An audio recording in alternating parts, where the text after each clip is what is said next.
What's going on, guys? Today we are making one of my childhood favorites, sweet and sour pork. You can also do this with chicken, classic Asian takeout recipe. We're gonna make it keto friendly. Right here we have a pork tenderloin. You can also probably do pork chops. That might even be easier to manage. And we're just gonna cut these into cubes. Some good, Miley, hey. We got a little helper. Miley. She heard pork tenderloin and she thought we were calling her. Just like some 1-inch thick cubes is kind of what I'm gonna go for here. Probably about like that. What's your guys' favorite Asian takeout recipe? Comment below. I think mine is probably, General Tso's is up there. I used to always get sesame chicken, but then I also would get General Tso's and I couldn't really tell the difference from the place I went to. So as far as my ethnic food choices go, it's very much just standard Midwestern American guy. Like chicken tikka masala is my favorite Indian food. Pad Thai is my favorite Thai food. Okay. There we got a bunch of pork cubes. Now we're gonna make the breading. So we're gonna go with pork rinds. That's probably the best thing you can bread meats with. So we got a cup here, really nicely pulverized pork rinds. And then we're gonna add some flavor to that. We're gonna go onion powder, a half teaspoon, but I just like to eyeball it. And I'm probably gonna go over a half teaspoon because I like flavor. Ground ginger, about the same amount. And then also about a half teaspoon of salt and pepper. Let's do a double shake. The thing is, the salt comes out way faster, so can't really do that. I feel like after all these years, we really haven't figured out pepper grinders. We have like 4 of them here. We have a shaker. None of them get pepper out as fast as I want them to get pepper out. And then in another bowl, we're gonna add 2 eggs. This is gonna be the egg wash. You're gonna go classic egg wash, pork rind, back and forth combo. Now just beat the eggs.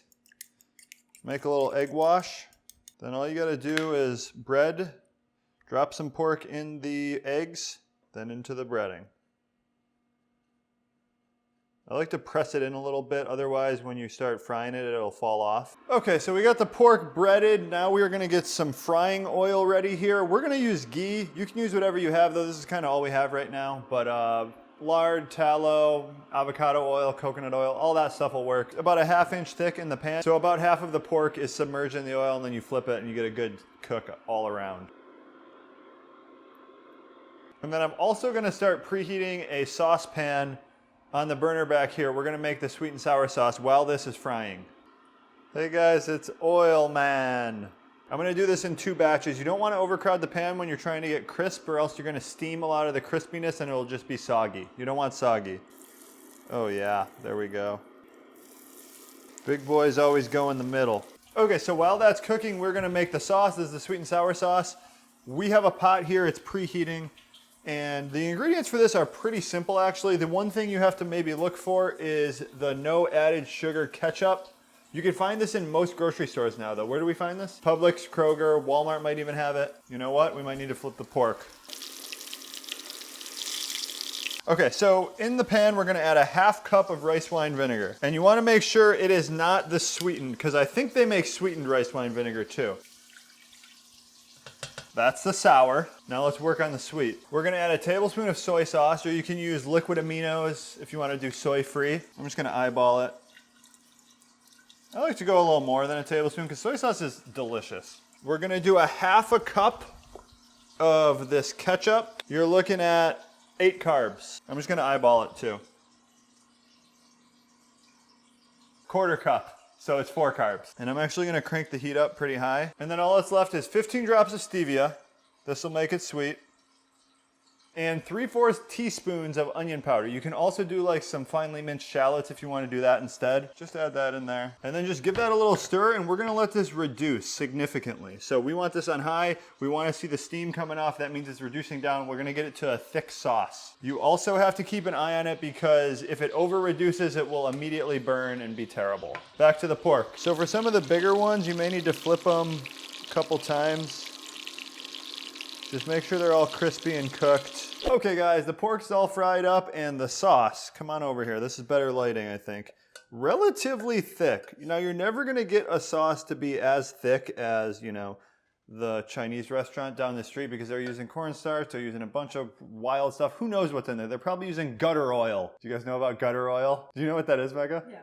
Okay, look up gutter oil. I'm just gonna actually toss this all together here. So I didn't fry it all up because it was more than 2 frying sessions. So come on in here, guys. Get close. Listen to this.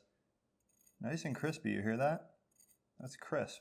And this would be nice with like a side of some rice, cauliflower rice, maybe some broccoli would be really good. That's probably what I'd go with. And then I'm gonna toss on a bunch of this sauce, and the sauce really reduced down, so. And it's pretty strong in flavor, so I'm not gonna use too much of it. Give it a little do-si-do. All that's left to do is go for the grand taste test. Let me taste the sauce first, actually.